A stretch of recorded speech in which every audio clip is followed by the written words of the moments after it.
생명을 살리는 인생의 지혜 이런 제목으로 우리 사무엘상 25장 14절에서 22절 말씀을 같이 살펴보겠습니다. 제가 대학생일 때 한 선배님과 성경 공부를 하다가 선배님으로부터 벌을 받은 적이 있습니다. 벌이 무엇이었느냐면은 벌은 잠언서 6장 6절 말씀을 큰 소리로 읽는 것이었습니다. 벌을 받은 이유는 이렇게 준비 공부를 제대로 열심히 선배님이 생각하는 것만큼 해가지 않았다 하는 것 때문에 벌을 받은 적이 있었습니다. 잠언 6장 6절 말씀을 크게 읽는 게 벌이었는데 잠언 6장 6절 말씀은 다른 것이 아니라 먹을 것을 미리미리 준비하는 개미의 지혜를 배우라 하는 것이었습니다. 벌 덕분에 지금도 늘 생각하면서 열심히 모든 것을 미리 준비해야 된다 하는 마음을 갖고 사는데 감사한 마음이 있습니다. 정말 인생을 살아보니 인생을 살아가는 데 있어서 배워야 할 지혜들이 참 많다 하는 것을 느끼게 됩니다.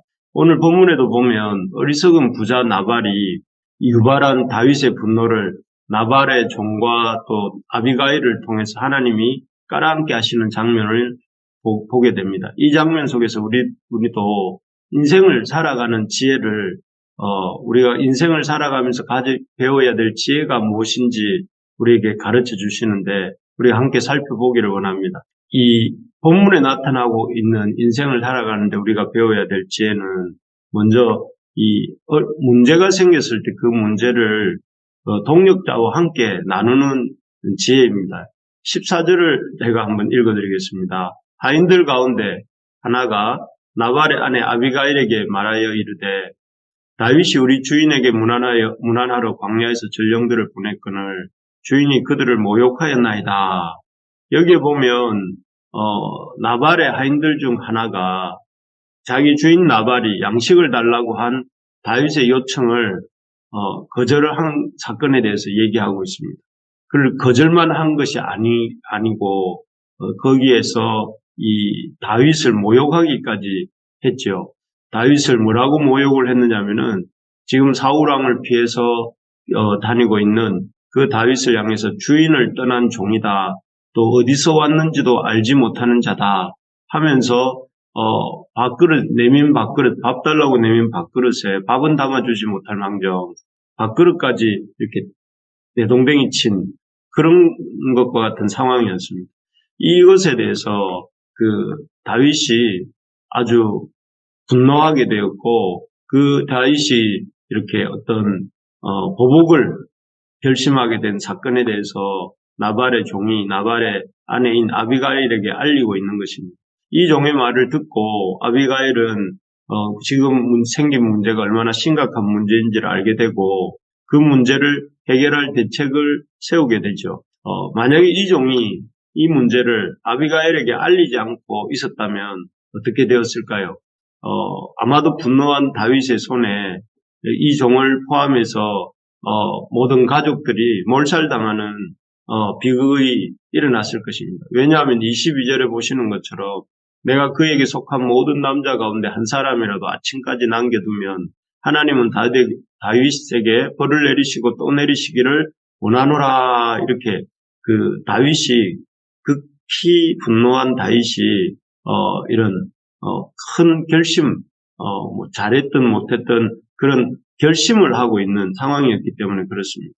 다행히 이 종이 이 문제를 아비가일에게 나누었기 때문에 그런 일은 일어나지 않았습니다.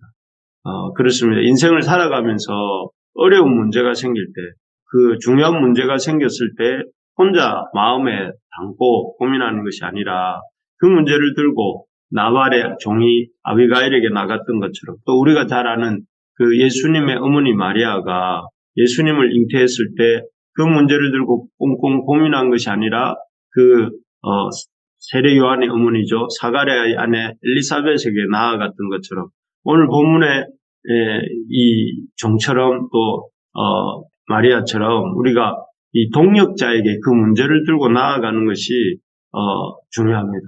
그 동역자와 함께 그 문제를 놓고 함께 고민하고 함께 기도하다 보면 또 그 문제의 길도 이렇게 생길 수 있고 또 그런 문제를 가지고 함께 참 풀어갈 수 있는 것입니다. 우리가 힘든 문제를 고민하지 말고 이 힘든 문제를 들고 먼저는 우리 서로 나누고 또 교회가 함께 고민하고 또 하나님 앞에서 같이 풀어가는 그런 지혜를 우리가 배울 수 있어야 되겠습니다. 두 번째로 보면 여기서 우리가 인생을 살아가는 데 있어서 배워야 할 지혜가 무엇인가 하면은 때에 맞게 움직이는 지혜입니다. 훗날에 솔로몬이 전도서 3장 1절 우리 전에 살펴봤죠. 그래서 이런 말씀을 주었습니다. 범사에 기한이 있고 천하만사가 다 때가 있다. 전도서 3장 1절 말씀에 이런 말씀이 있는데요. 일을 하는 데 있어서 또 사람과의 관계를 맺어가는 데 있어서 여기 말처럼 범사에 기한이 있고 만사가 다 때가 있다. 때가 있습니다. 본문에서 종의 이야기를 들은 아비가일 역시 이러한 때를 잘 분별하는 여인이었던 것 같습니다. 그래서 종의 말을 듣자마자 그녀는 그 때를 놓치지 않고 움직입니다. 그래서 그녀가 한 일은 무엇이냐면 18, 19절에 나오죠. 아비가일이 급히 떡 200종이와 포도주 2가죽 부대와 잡아서 요리한 양 5마리와 볶은 곡식 5세와와 건포도 100성이와 무화과 뭉치 200개를 가져다가 나귀들에게 싣고 소년들에게 이르되 나를 앞서가라. 나는 너희들을 뒤에 가리라 하고 그의 남편 나발에게는 말하지 아니하니라. 여기 보면 우리가 그냥 대충 보기에도 꽤 넉넉한 꽤 많은 양의 그 음식물들을 만들기도 하고 또 이렇게 그냥 싣기도 하고 하면서 그렇게 이 나귀에 실어서 소년들을 통해 다윗에게로 보냅니다. 이 여인 아비가일은 자신의 어리석은 남편 나발이 다윗과 그의 군인들을 몹시 분노하게 했다는 사실을 깨달은 것이죠. 그래서 신속하게 움직입니다. 그리고 아주 많은 양의 음식을 준비해서 나귀 등에 실어서 보냅니다. 그리고 자기도 그 뒤를 따라가고 있는 것이죠. 아마 이 모습은 아비가일이 이렇게 귀한 물품을 준비해서 앞서 보내고 또 자기는 그 뒤를 따라가는 이런 모습은 창세기 32장에 보면 이 야곱이 형 에서를 만나러 갈 때의 모습과 비슷하다는 생각이 듭니다. 거기 보면 야곱이 형 에서를 만나러 가기 전에 그 에서에게 줄 선물과 또 선물과 또 그 다음에 자기의 2 아내와 2 여종과 11명의 아들을 이렇게 보냅니다. 그리고 그런 것들로 이제 형 에서의 마음을 푸는 거죠. 그리고 그 후에 자신은 기도하고 제일 마지막에 그 행렬에 참여하죠. 이렇게 해서 에서는 그 선물과 또 야곱의 아내들과 또 야곱의 조카들과 그리고 나중에 야곱을 만나게 되는데 그렇게 만났을 때 에서는 야곱에 대한 그런 분노한 감정들이 이렇게 풀렸고 오히려 두 사람이 반갑게 맞이하는 그런 장면이 창세기 32장, 33장에 이렇게 나옵니다. 그런 것처럼 아마도 이 장면도 아비가일도 그 장면을 연상하면서 그 많은 예물들을 준비해서 그리고 종들에게 먼저 보내고 화를 푼 후에 이 다윗을 대면한 게 아닐까 싶습니다. 그런 것들이라면 참 아비가일은 지혜로운 또 이렇게 때를 잘 분별할 줄 아는 분노했을 때 다윗을 직접 대면하는 것이 아니라 다윗의 분노를 이 예물들로 푼 후에 그리고 만나서 호소하는 이런 지혜가 있었던 여인의 모습이다 하는 생각을 하게 됩니다. 어쨌든 이 아비가일은 그 종의 이야기를 듣고 아주 시험시험 느릿느릿하게 움직인 것이 아니라 열심히 그 사태가 심각하다는 사실을 알고 이때는 그냥 느릿느릿하게 움직일 때가 아니라 신속하게 움직여야 된다고 생각을 하면서 그녀가 할 수 있는 최대한의 준비를 해서 이렇게 그 사태를 해결하기 위해서 그런 투자들을 하고 있는 모습인 것입니다. 그렇습니다. 이 문제가 있을 때 어떤 문제가 있을 때 세워라 내오라 하고 이렇게 방치하지 말고 때에 따라 움직여야 합니다.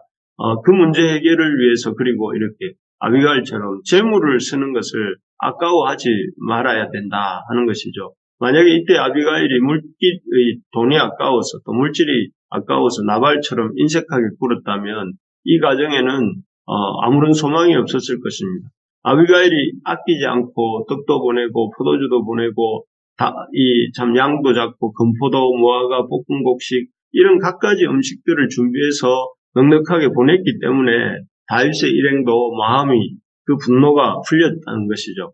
그래서 우리 살아가면서 문제들이 많이 생기고 또 그런 문제들로 인해서 우리가 참 어려움에 부딪힐 때가 있는데 그런 때에 참 우리가 그 문제를 키우지 말고 그 문제를 해결하기 위해서 빠르게 움직이고 또 필요하다면 그 문제 해결을 위해서 물질을 드리는 것을 너무 인색하게 그렇다고 막 함부로 하라는 것은 아니지만 인색하지 말아야 된다는 것입니다.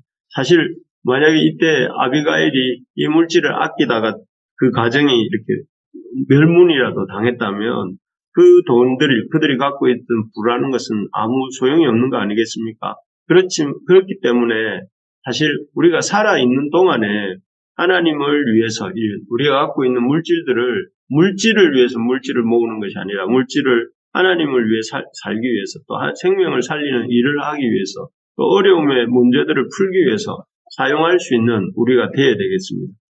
그게 지혜인 것이죠. 세 번째로 보면 이 나발의 종과 아비가일의 모습 또 분노한 다윗의 모습 속에서 우리가 배울 수 있는 인생의 지혜는 분노한 상태에서 행동하지 않는 것이 지혜다 하는 것입니다. 21절, 22절에 보면 그렇게 아비가일이 준비한 예물을 받고 이렇게 만나는 그런 다윗의 모습이 나옵니다. 한번 보시면 다윗이 이미 말하기를 내가 이자의 소유물을 광야에서 지켜 그 모든 것을 하나도 손실이 없게 한 것이 진실로 허사라. 그가 악으로 나의 선을 갚는도다. 내가 그에게 속한 모든 남자 가운데 한 사람이라도 아침까지 남겨두면 하나님은 다윗에게 벌을 내리고 또 내리시기를 원하노라 하였더라. 이렇게 되어 있습니다. 여기 보면 다윗이 지극히 분노한 모습이 나옵니다. 어제 사울 주일 예배 말씀 때에 사울 왕을 대할 때의 모습과는 너무나 대조적이죠. 그때는 그렇게 차분하게 그렇게 마음을 가라앉히고 사울에 대해서 최대한 참으면서 대했던 다윗이 이 정도 분노한 걸 보면 나발이 얼마나 다윗을 자극했는지 생각해 보게 됩니다. 어쨌든 다윗은 너무나 이렇게 화가 났고 그 화 때문에 이렇게 이 나발에 속한 모든 사람들을 죽이겠다고 이렇게 아주 맹세를 하면서 하나님 앞에 소원을 하면서 말하고 있는 모습을 보게 됩니다. 다행히 이런 다윗의 이런 분노는 실천으로 옮겨지지는 않습니다. 그리고 아까 좀 전에 말씀드린 것처럼 아비가일의 지혜로운 처신 덕분에 그런 여러 가지 예물들을 받고 또 시간이 지나면서 다윗과 다윗의 부하들은 분노를 이렇게 가라앉히게 되고 그 결과로 참혹한 비극은 일어나지 않게 됩니다. 결과적으로 이 하나님께서는 아비가일의 이런 선물들을 통해서 그런 지혜로운 아비가일의 행동을 통해서 다윗의 그 폭발 일부 직전에 분노가 힘이 빠지도록 이렇게 더 이상 이렇게 계속 유지되지 않도록 하신 것이죠. 그래서 하나님이 도우셔서 다윗은 이런 엄청난 살육을 벌이지 않게 됩니다. 만약에 이때 다윗이 이 화를 참지 못하고 나발과 그의 가문을 크게 이렇게 돌이켰다면 훗날 왕이 되어서도 다윗이 이것이 치명적인 흠이 되었을 것입니다. 다윗이 자기 분을 참지 못하는 자고 마음에 들지 않는 사람 다 죽여버리는 사람이다 이렇게 평판이 났다면 다윗이 왕이 되는 것도 쉽지 않을 수도 있고 또 왕이 된 이후에도 계속해서 일생을 따라다니게 될 수 있는 그런 것이지 않습니까? 그런데 다행히 하나님의 도우심으로 다윗은 그런 분노의 결과물을 보지 않아도 되게 된 것이죠. 참 인생에서 지혜 중에 하나는 이 감정을 잘 컨트롤하는 것이고 또 감정 중에서도 이런 분노의 감정, 흥분하는 감정을 잘 다스리는 것이 참 중요하다 하는 생각이 듭니다. 그래서 우리가 어떻게 하면 흥분하고 분노하지 않을지를 늘 생각하면서 감사하고 또 기뻐하면서 살 수 있는지를 고민해야 되겠고, 또 어쩔 수 없이 분노할 일이 생긴다 할 때에 그 분노를 이렇게 바로 그 분노한 상태에서 그 분노를 해결하려고 할 것이 아니라 그 분노의 문제를 하나님 앞에 들고 나와서 다윗이 시편을 통해서 또는 찬양을 통해서 다윗이 그런 하나님의 이런 주시는 이 자신 속에 있는 감정들을 하나님 앞에 토로한 것처럼 우리가 하나님 앞에 쏟아내는 것이 필요합니다. 쏟아내고 또 그리고 그런 쏟아내는 가운데 하나님이 주시는 만져주심을 경험하고 하나님이 주시는 마음을 가지고 그 다음을 결정하는 것이 중요하다 하는 것이 하는 것입니다. 그래서 분노가 있을 때는 우리가 우리 이 중요한 결정을 또 어떤 선택을 하는 것을 자제해야 된다. 우리의 감정을 먼저 하나님 앞에 잘 다스릴 수 있도록 해야 된다 하는 것이죠. 말씀을 읽겠습니다.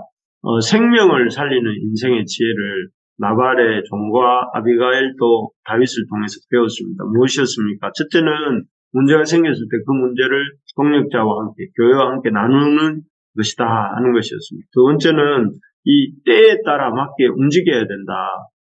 문제가 생겼을 때 키우지 말고 그 문제를 해결하기 위해서 신속하게 나서고 또 필요한 것들이 있다면 아낌없이 투자하는 법도 배워야 된다 하는 것이죠. 세 번째는 이 분노한 상태에서는 중요한 선택이나 결정을 하지 않도록 하나님 앞에 그 감정을 잘 다스려야 되고 또 하나님이 주시는 마음으로 결정할 수 있도록 우리가 해야 된다 하는 것입니다. 그런 면에서 우리 부르심의 가족들을 오늘 하루 이번 한 주간 이런 주님 주신 지혜를 잘 붙들고 살아가는 우리 모두가 되기를 주님의 이름으로 소원합니다.